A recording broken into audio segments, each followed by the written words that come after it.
was to say, quite unstable at the moment. Like there's lots of things changing in my life, like in everybody's life, but and I feel like it's quite difficult for me at the moment to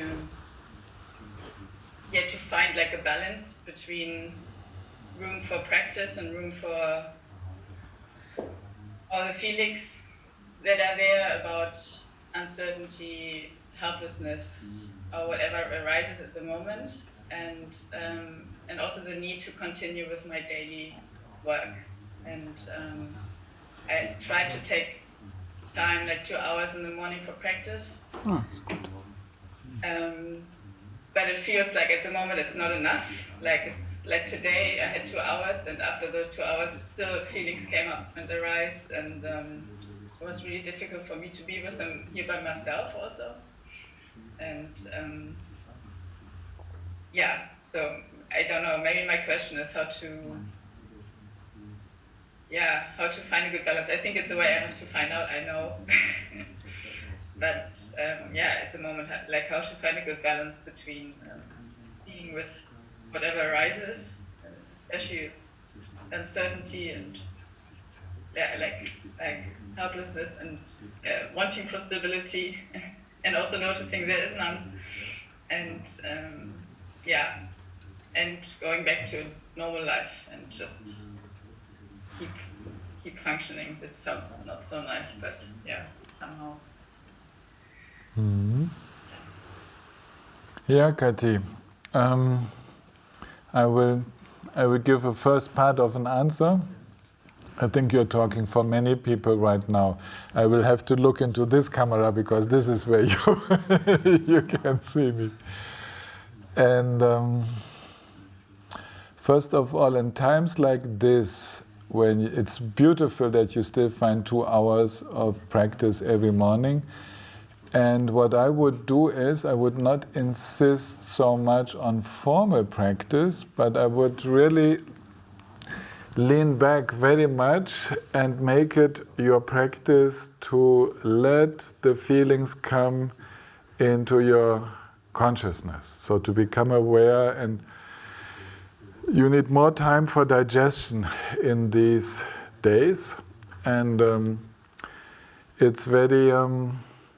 it takes more time. And then when you feel that you have given enough time, and it's like a firework of emotions, and we need to give the time until the firework kind of exhausts itself.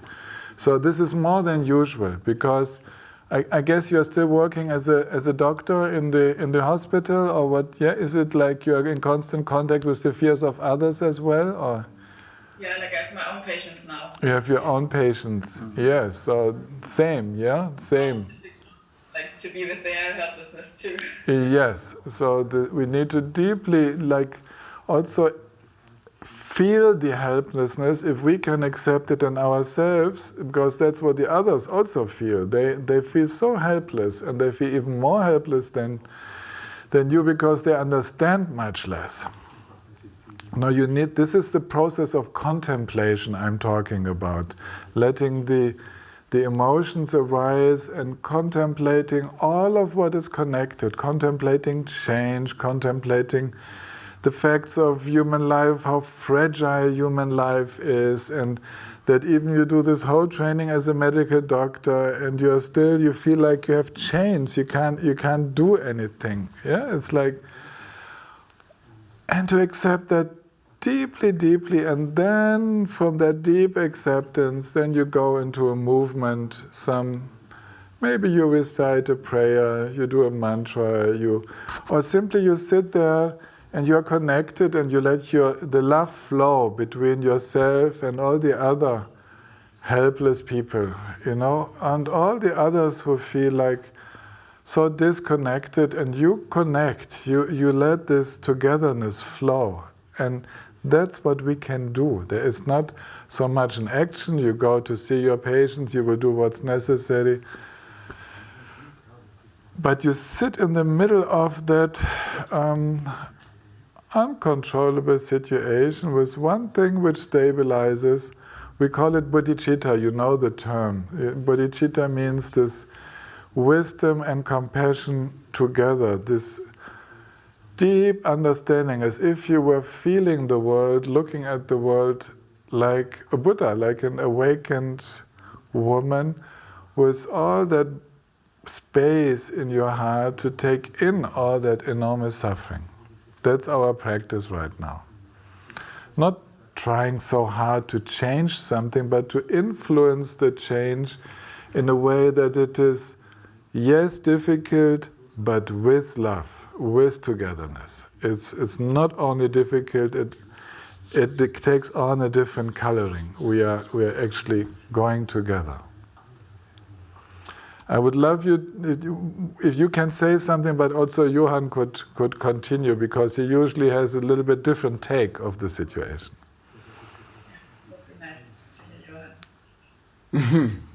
Yes, my dear, it's very nice to hear you. I think when I listen to you, I think actually you're doing very well. You know, like, and I mean, I know you a little bit from your time here in retreat, and I think this is very important that you don't try too hard to overcome the helplessness, as if it was something to get rid of, as if it was some kind of enemy, because at the moment it's impossible not to have a lot of this in your situation and in general what is happening in the world. There must be room for that, and really a lot of room for that. And I think this sometimes our spiritual ambition or vision or idealized perception of spirituality is that it should not be too much of that, or that it can be a little bit of it and then it should be quickly liberated. Something like that. You maybe, yeah, a little bit like that. And that we should not abuse this kind of feelings, and we should not have too much of it, because that means we are not a good practitioner, or that we are not. I think you should, exactly like Tilman said, like to feel that fully and to just be with the resources of this. The resources are essentially the resources of compassion, which are opening up. Yet this helplessness brings you in contact with your vulnerability, with your soft heart. So you become very unpretending, very simple.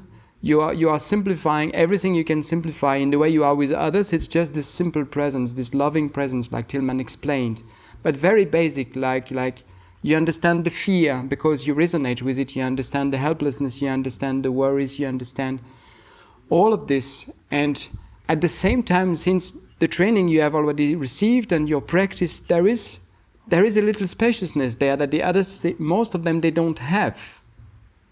So you have this gift, and you carry it with it, and somehow you communicate it to others through your presence.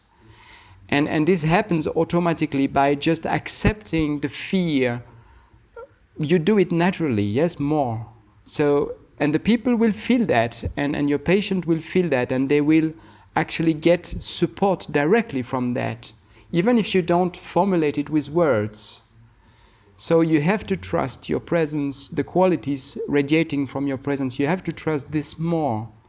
And really, as an extra support, I would suggest to have more time with us on the Zoom. On the Zoom. Because first of all, we have a great time, of course, very nice. We have nothing else to do anyway. And also, because to be able to share like you do now, and somehow to let these things out, and even if we don't have a kind of miraculous solution, but somehow it is like bringing this deeper confidence by just doing that.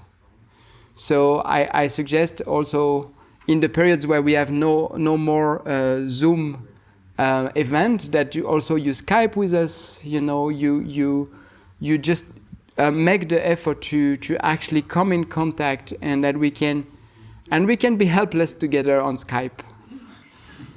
It's nice. I like to be helpless on Skype. He likes hopeless, groundless, helpless. Because it's safe, you know. When I'm total loser, then I have nothing to lose. That's my philosophy. So. That's it. Johan. Oh yes, me too. Come back. Come back. There are a lot of sick people here also. Oh, thank you so much, both of you. I just noticed it really touches me, and exactly what you said, Johan. This is what I feel as well. Like that's what I feel like. I'm quite alone here. Like Exactly. Yes. Yes. Yes. Being, hearing your offerings that we can connect.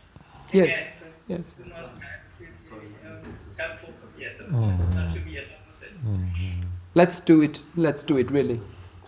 Yeah. Okay. Can I write an email? Yes. Email is also okay, but we have to be helpless on Skype later. I know, like to Yes. arrange. Exactly. Yes. Yes. Fine. Fine. Yeah, thank you so much for this. Much love. Much love.